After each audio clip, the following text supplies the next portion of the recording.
আগামী নির্বাচনে আওয়ামী লীগ অংশ নিতে পারবে না বলে জানিয়েছেন প্রধান উপদেষ্টার প্রেস সচিব শফিকুল আলম। সকালে মাগুরার নবভঙ্গা পার্কে জুলাই আন্দোলনের শহীদদের স্মৃতিস্তম্ভ পরিদর্শনে গিয়ে সাংবাদিকদের তিনি একথা বলেন। প্রেস সচিব বলেন, ফেব্রুয়ারিতে নির্বাচনের বিষয়ে সব দল ঐকমত পোষণ করেছে। নির্বাচন নিয়ে সরকারের উপর কোনো চাপ নেই বলেও দাবি করেন তিনি আরো বলেন, জাতির ইতিহাসে সবচেয়ে সুন্দর নির্বাচন অনুষ্ঠিত হবে এবার।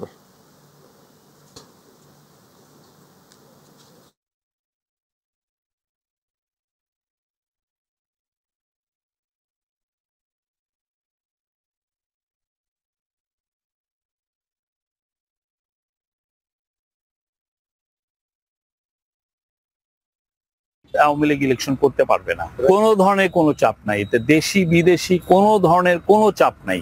আমাদেরকে কেউ বলছেন না যে ওদেরকে ইলেকশনে ইলেকটোরাল প্রসেসে ফিরিয়ে আনো। শেখ হাসিনা পুরো বাংলাদেশকে বানিয়েছিল শেখ পরিবারের জমিদারি। আমরা সেই জায়গা থেকে এই যে জুলাই যারা আত্মদান করলেন তারা দেশকে আবার নতুন একটা ডেমোক্রেটিক দেশে পরিণত করেছেন। সামনে ইলেকশন হবে এবং সেটার একটা চূড়ান্ত রূপ পাবে এই ইলেকশন, ফেব্রুয়ারি ইলেকশনে। হিন্দুত্ববাদী উগ্র সংগঠন ইসকন নিষিদ্ধের দাবিতে বায়তুল মোকাররমের সামনে থেকে বিক্ষোভ মিছিল অনুষ্ঠিত হয়েছে। ইস্তিফাদা বাংলাদেশের আয়োজনে বাদ জুমা এই বিক্ষোভ মিছিল শুরু হয়। এতে অংশ নেন সর্বস্তরের মানুষ ও তৌহিদি জনতা। এই সময় বক্তারা বলেন, ইসকনের মতো উগ্র সংগঠনকে আইনের আওতায় আনতে হবে।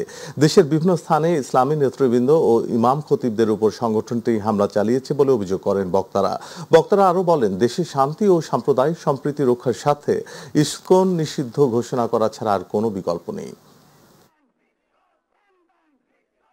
কিন্তু এই দেশে মুসলিম নারী অন্য ধর্মের কারো হাতে ধর্ষিত হলে, মুসলিম নারীদের উপর যৌন আগ্রাসন চালানো হলে বিচার পাওয়া যায় না।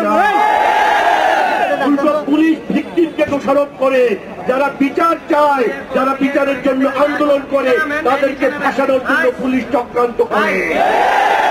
এই হলো রাষ্ট্রের অবস্থা। এই মাটির মানুষ হিসেবে, এই সমাজের মানুষ হিসেবে আমরা বলছি, আমাদের ঈমান, আমাদের পরিচয়, আমাদের দিন, আমাদের রসুলের সম্মান, আমাদের মাবুদদের মর্যাদা নিয়ে এই খেলা আর চলতে দেওয়া হবে না। সোহরাওয়ার্দী উদ্যানে শুরু হয়েছে আন্তর্জাতিক সিরাত কনফারেন্স। এতে প্রধান অতিথি হিসেবে ইসলামী আন্দোলনের আমির মুফতি সৈয়দ মোহাম্মদ রিজাউল করিম উপস্থিত রয়েছেন। এছাড়া শাহেকে চরমোনাই ফিলিস্তিনের রাষ্ট্রদূত, পাকিস্তানের আল গাজালি ইউনিভার্সিটির ভাইস চ্যান্সেলর সহ দেশের শীর্ষ উলামায়ে কেরাম উপস্থিত থাকবেন। কনফারেন্স দুপুর 2টা থেকে শুরু হয়ে রাত 11টা পর্যন্ত চলবে। আমাদের থেকে অনেক ভালো লাগতেছে যে আমরা ঢাকা শহরের মাটিতে এবং ভালো একটা জায়গায় আমরা ওয়াজ শুনতে পারতেছি। যে এত বড় মাহফিল আর কোথাও হয়নি, আর এত বড় মাহফিল। কেন্দ্রীয় শহীদ মিনারে বিপ্লবী ওয়ার্কার্স পার্টির ঢাকা সমাবেশ আজ জাতীয় সঙ্গীত পরিবেশন ও জুলাই আগস্ট গণঅভ্যুত্থানের বীর শহীদদের প্রতি শ্রদ্ধা জানিয়ে সমাবেশ শুরু হবে।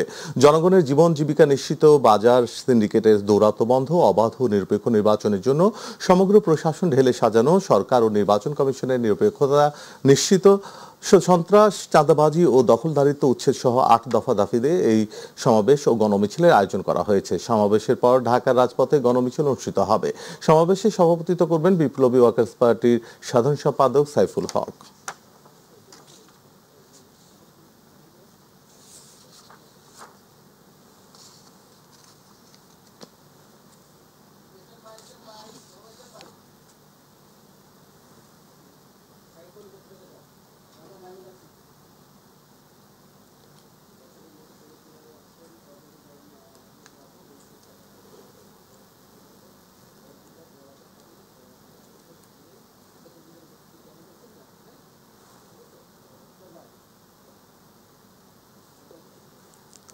দর্শক, এই মুহূর্তে শহীদ মিনারে আছেন সহকর্মী জাহিদ আহমেদ বাবু।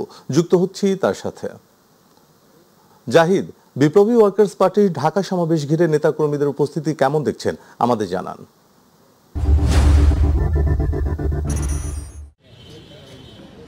ধন্যবাদ আপনাকে। আসলে আমি এই মুহূর্তে কেন্দ্রীয় শহীদ মিনারে আছি। আপনার মাধ্যমে দর্শকদেরকে জানাতে চাই যে শহীদ মিনারের এই পাদদেশে এইখানে সমাবেশে ঢাকা সমাবেশে আপনারা দেখতে পাচ্ছেন, ঢাকা সমাবেশে গণমিছিলে গণ অভ্যুত্থানের যারা আছেন এখানে শুরুতেই আপনাকে মাধ্যমে দর্শককে জানতে চাই যে কেন্দ্রীয় শহীদ মিনারে সমবেত কণ্ঠে জাতীয় সঙ্গীত পরিবেশন ও জুলাই আগস্ট অভ্যুত্থানের বীর শহীদদের প্রতি শ্রদ্ধা জানিয়ে শুরু হয় ওয়ার্কার্স পার্টির এই সমাবেশ। আর এই সমাবেশের মূল উদ্দেশ্য হলো গণ অভ্যুত্থানের গণ আকাঙ্ক্ষা বাস্তবায়ন ও জাতীয় নির্বাচনের গণতান্ত্রিক পরিবেশ নিশ্চিত করা সহ 8 দফা দাবিতে ওয়ার্কার্স পার্টির এই সমাবেশ ও গণমিছিল। এতে অংশ নিয়েছে পার্টির 10 শতাধিক নেতাকর্মী ও সমর্থকরা। সমাবেশ থেকে সরকারের কাছে বেশ কিছু দাবির কথা বলছেন ওয়ার্কার্স পার্টির নেতারা। এর মধ্যে লোকযোগ্য জনগণের জানমালের নিরাপত্তা নিশ্চিত, বাজারের সিন্ডিকেট দৌরত্ব বন্ধ, অবাধ নিরপেক্ষ নির্বাচনের উপযোগী করে প্রশাসন ও আইন শৃঙ্খলা রক্ষাকারী বাহিনী ঢেলে সাজানো এবং সরকার নির্বাচন কমিশনের নিরপেক্ষতা নিশ্চিত, পাশাপাশি সন্ত্রাস, চাঁদাবাজি, দখলবাজি বন্ধ ছাড়া দেশের বন্দর ব্যবস্থাপনা বিদেশিদের হাতে তুলে দেওয়া তৎপরতার বন্ধের দাবি। এই মুহূর্তে আমার সামনে আছেন ওয়ার্কার্স পার্টির সভাপতি, উনি সভাপতি করছেন এখানে সাইফুল হক। তিনি আজকের ওয়ার্কার্স পার্টির যে গণমিছিল এবং সমাবেশ কী কারণে যদি আমাদেরকে বলতেন। আপনাকে ধন্যবাদ। আমরা বিপ্লবী ওয়ার্কার্স পার্টি, তো আপনারা জানেন যে এবারকার এই ফ্যাসিবাদ বিরোধী যে লড়াই, গণজাগরণ, গণসংগ্রামের, গণঅভ্যুত্থানের নেতৃত্ব প্রদানকারী অন্যতম রাজনৈতিক দল। তো আজকে আমরা এখানে শহীদ মিনারে আমাদের আজকে সমাবেশ এবং সমাবেশের পরে গণমিছিল হবে। আমরা প্রধানত আমাদের গণঅভ্যুত্থানের যে গণ আকাঙ্ক্ষা, যে আকাঙ্ক্ষা ছিল একটা সাম্যভিত্তিক গণতান্ত্রিক একটা বৈষম্যহীন সমাজ প্রতিষ্ঠার, সেই লক্ষ্য নিয়ে এবং একই সাথে আমরা বলেছি যে আগামী জাতীয় নির্বাচন যাতে সুষ্ঠু, অবাধ এবং নিরপেক্ষ হয়, নির্বাচনে গণতান্ত্রিক পরিবেশ নিশ্চিত করার দাবি সহ আমরা 8 দফা দাবিতে আজকে আমাদের এই গণসমাবেশ এবং পরবর্তীকালে এই গণমিছিল অনুষ্ঠিত হবে। একই সাথে আমরা মনে করি যে দেশে আপনি জানেন যে জনগণের জীবনের নিদারুণ একটা দুর্ভোগ চলছে। মানুষের খাদ্য নিরাপত্তার সংকট দেখা দিয়েছে। মানুষের গত 1 বছরে 35-40 লক্ষ মানুষ দারিদ্র্যসীমার নিচে নেমে এসছেন। কয়েক লক্ষ মানুষ তারা কাজ হারিয়েছেন, চাকরি হারিয়েছেন। ফলে মানুষ একটা অসহায় জীবনযাপন মানুষ করছে, এক ধরনের সামাজিক নৈরাজ্যের বিস্তৃতি ঘটছে। এই অবস্থা থেকে উত্তরণের জন্য আসলে একটা নির্বাচন, একটা জনপ্রতিনিধিত্বশীল সরকার ছাড়া, একটা রাজনৈতিক সরকার ছাড়া এই পরিস্থিতি থেকে বেরিয়ে আসা যাবে না। আমরা আমাদের সমাবেশের মধ্য দিয়ে আমরা বিচার এবং সংস্কারের ধারায় অবাধ, নিরপেক্ষ, বিশ্বাসযোগ্য জাতীয় নির্বাচনের দাবিটাই আমরা এবার সামনে নিয়ে আসতে চাই। আমরা আশা করি আমাদের এখানে প্রায় 10 সহস্রাধিক পার্টির নেতাকর্মী সমর্থকেরা অংশগ্রহণ করবেন। সমাবেশটা 4:30 পৌনে 5টায় শেষ হবে। এরপরে ঢাকার রাজপথে একটা দীর্ঘ গণমিছিল এখানে অনুষ্ঠিত হবে।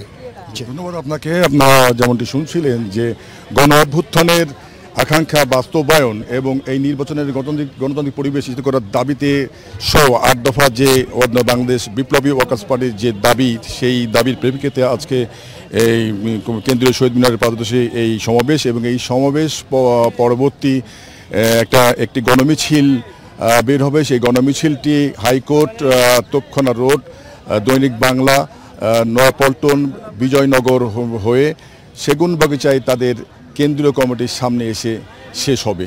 তো এই ছিল বাংলাদেশ বিপ্লবী ওয়ার্কার্স পার্টির সমাবেশ পরবর্তী গণমিছিলের সর্বশেষ খবর। জাহিদ, আপনাকে ধন্যবাদ। দর্শক, জাহিদ আহমেদ বাবু আমাদের কেন্দ্রীয় শহীদ মিনার থেকে বিপ্লবী ওয়ার্কার্স পার্টির সমাবেশে আজকে সবশেষ তথ্য জানাচ্ছিলেন। টানা 4 মাস সবজির বাজার অস্থির থাকলেও শীতের আগমনীতে কমতে শুরু করেছে সব ধরনের কাঁচামরিচ সবজির দাম।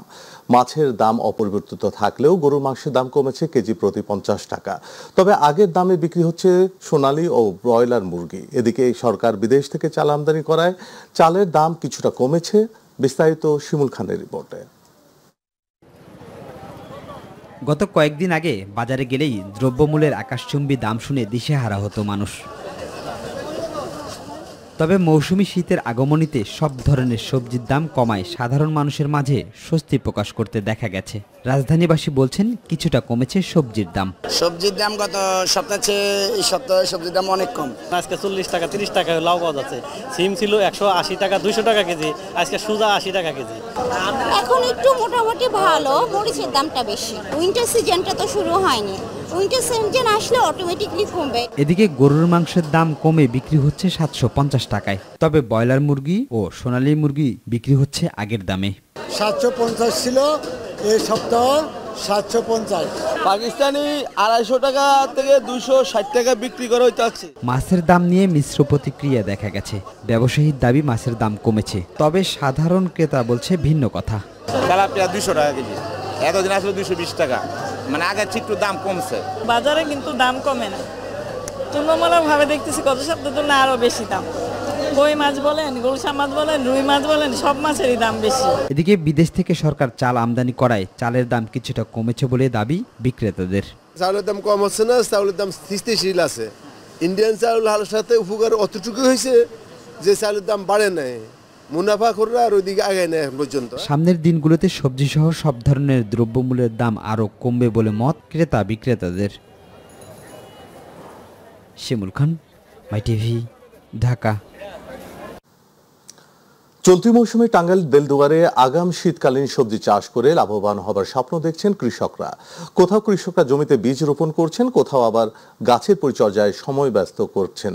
কৃষি বিভাগ চাষিদের পাশে থেকে আগাম শীতকালীন সবজি চাষের বিষয়ে প্রয়োজনীয় সহযোগিতা করে যাচ্ছেন। প্রতিনিধি আনিস খানের তথ্যচিত্রে বিস্তারিত জানাচ্ছেন ইলিয়াস মাতবর। টাঙ্গাইল জেলার দেলদুয়ার উপজেলায় আগাম শীতকালীন সবজি চাষে ভালো দাম পাওয়ার স্বপ্ন বুনছেন স্থানীয় কৃষক। শীতকালীন সবজি চাষে ব্যস্ত হয়ে পড়েছেন তারা।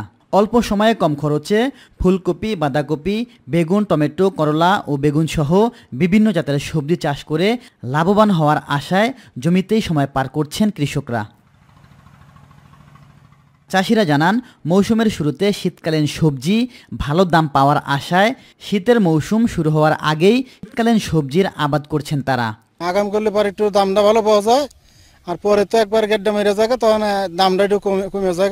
গত বছর আসলে কপির বাজারটা খুব খারাপ ছিল, যার কারণে আমরা কৃষক যারা সবারই লস হয়েছে। এই জন্য আমি এবার আগাম চাষ করছি। আল্লাহ যদি ফলন ভালো দেয় তাহলে দাম বেশি পাবো। আগাম জাতের সবজি চাষে অর্থনৈতিকভাবে স্বাবলম্বী হচ্ছেন কৃষকরা। কৃষি বিভাগ থেকে তাদের দেয়া হচ্ছে নানা পরামর্শ, এমনটাই জানালেন উপজেলা কৃষি অফিসার। গত বছরের যে আমাদের লক্ষ্যমাত্রা ছিল, আমরা আশা করতেছি আমাদের লক্ষ্যমাত্রা অর্জন করতে সক্ষম হব, এবং বাজারে বর্তমানে যে সবজির মূল্য আছে কৃষকরা এতে লাভবান হবে বলে আমরা বিশ্বাস করছি। আগাম জাতের সবজি চাষে লাভবান হচ্ছেন কৃষকরা, তাই দিন দিন আগাম শীতকালীন সবজি চাষে আগ্রহ বাড়ছে বলে জানান তারা। ইলিয়াস মাতবর, মাই টিভি। পানি কমার সাথে সাথে কুষ্টিয়ার পদ্মা নদীতে দেখা দিয়েছে তীব্র ভাঙন। প্রতিনিয়তই বিলীন হচ্ছে শত শত বিঘা ফসলি জমি। হুমকির মুখে পড়েছে বসতভিটা, শিক্ষা প্রতিষ্ঠান সহ সরকারি বেসরকারি বিভিন্ন স্থাপনা। বর্তমানে চরম আতঙ্ক আর অনিশ্চয়তায় দিন কাটাচ্ছে নদীপাড়ের মানুষ। শেষ সম্বলটুকু বাঁচাতে মানববন্ধন সহ বিভিন্ন কর্মসূচি করেও মিলছে না কোনো প্রতিকার। প্রতিনিধি আব্দুর রাজ্জাক বাচ্চুর তথ্যচিত্রে আরো জানাচ্ছেন শামস্তাবরিজ উচ্ছ্বাস। কমতে শুরু করেছে পদ্মা নদীর পানি। গেল কয়েকদিন ধরে কুষ্টিয়ার ভেড়ামারা উপজেলার বাহিরচর ইউনিয়নের মুন্সিপাড়া সহ আশপাশের 5 কিলোমিটার এলাকায় পদ্মা নদীতে দেখা দিয়েছে তীব্র ভাঙন। প্রতিদিনই নদীগর্ভে বিলীন হচ্ছে শত শত বিঘা ফসলি জমি। হুমকির মুখে পড়েছে বসতভিটা, শিক্ষা প্রতিষ্ঠান সহ সরকারি বেসরকারি বিভিন্ন স্থাপনা। শেষ সম্বলটুকু হারানোর ভয়ে চরম আতঙ্কে আর অনিশ্চয়তায় দিন কাটাচ্ছে নদীপাড়ের মানুষ। আমাদের জমিটা, এই নদীটা যাতে শাসন করতে আমার ভিটি মাটিটুক যাতে টিকতে পারে। 5-6 কিলো দূরে গাং ছিল, সেই গাং আজ 3 বছরের ভিতরে আমার বাড়ির নিকটে চলে আসলো। এই বসত ভিটাটুক যদি আমাদের চলে যায় আর কি নিয়ে থাকবো। একটু জিও ব্যাগ ফেলায় ওই জায়গাটুকু একটু বাঁচাই দেন। কৃষি প্রধান এই অঞ্চলের অধিকাংশ ফসলি জমি বিলীন হয়েছে নদীগর্ভে। স্থানীয়রা বলছে, মাঝে মধ্যে ভাঙন রোধে পানি উন্নয়ন বোর্ড জিও ব্যাগ ফেললেও তা কোনো কাজে আসেনি। দীর্ঘদিন ধরে মানববন্ধন সহ বিভিন্ন কর্মসূচি করলেও মিলছে না কোনো প্রতিকার। মানববন্ধন করি আর আমাদের আসি এখানে একটু জিও ব্যাগ মারে, ওখানে একটু জিও ব্যাগ মারে, ওখানে একটু জিও ব্যাগ মারে, আবার সেটা ভাঙে আবার সেখানেই চলে যায়, বুঝছেন।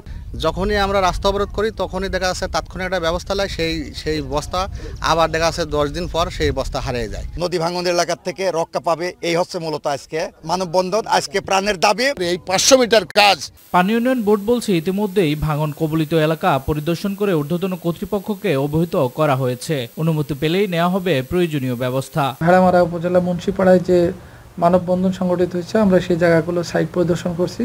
শীষ জায়গায় ভাঙনের মাত্রাটা অত্যাধিক বেশি। তো আমরা এই বিষয়ে ঊর্ধ্বতন কর্তৃপক্ষের সাথে ভাঙনের বিষয়ে আমরা আলোচনা করছি। ঊর্ধ্বতন কর্তৃপক্ষের অনুমতি পেলে আমরা জরুরি ভিত্তিতে সেখানে জিও ব্যাগ এবং টিউব ফেলে ভাঙন প্রতিরোধে প্রয়োজনীয় উদ্যোগ গ্রহণ করব। শুধু আশ্বাস নয়, পদ্মার ভাঙন রোধে দ্রুতই পদক্ষেপ নেবে সরকার, এমনটাই প্রত্যাশা নদীপাড়ের মানুষের। শামস তাবরিজ উচ্ছ্বাস, মাই টিভি নিউজ ডেস্ক। সুনামগঞ্জে নিয়ন্ত্রণ হারিয়ে বাস উল্টে খাদে পড়ে 2 জন নিহত হয়েছেন। ভোর 5:30টার দিকে পাগলা বাজার এলাকায় এই দুর্ঘটনা ঘটে। পুলিশ ও স্থানীয়রা জানান, ঢাকা থেকে সুনামগঞ্জ আসছিল সেজুতি ট্রাভেলসের একটি এসি বাস। তবে পাগলা বাজার এলাকায় পৌঁছালে নিয়ন্ত্রণ হারিয়ে বাসটি উল্টে রাস্তার পাশের খাদে পড়ে যায়। জয়কলস হাইওয়ে থানার পুলিশ সুমন কুমার চৌধুরী বলেন, অতিরিক্ত গতিতে গাড়ি চালানোর জন্য দুর্ঘটনা ঘটেছে। ঘটনাস্থলে 2 জন নিহত হয়েছেন। এছাড়া আহত হয়েছেন আরও 10। আহতরা সিলেট ও সুনামগঞ্জের হাসপাতালে চিকিৎসাধীন অবস্থায় রয়েছেন।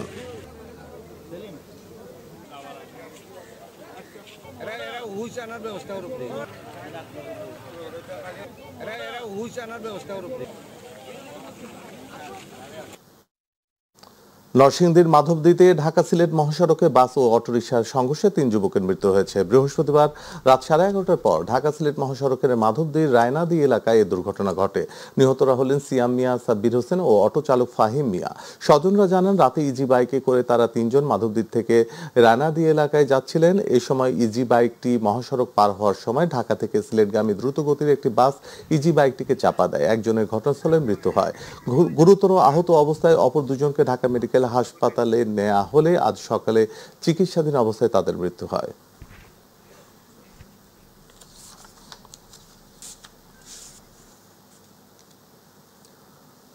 মহান পেশা শিক্ষকতার পাশাপাশি বরিশালের বাবুগঞ্জের মোস্তফা কামাল শখের বসে করছেন শাহী কাশ্মীরি পেঁপে চাষ।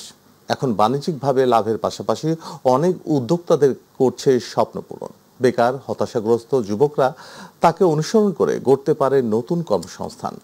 আসাদ চৌধুরী ক্যামেরায় বিস্তারিত, পারভেজ রাসেলের রিপোর্টে।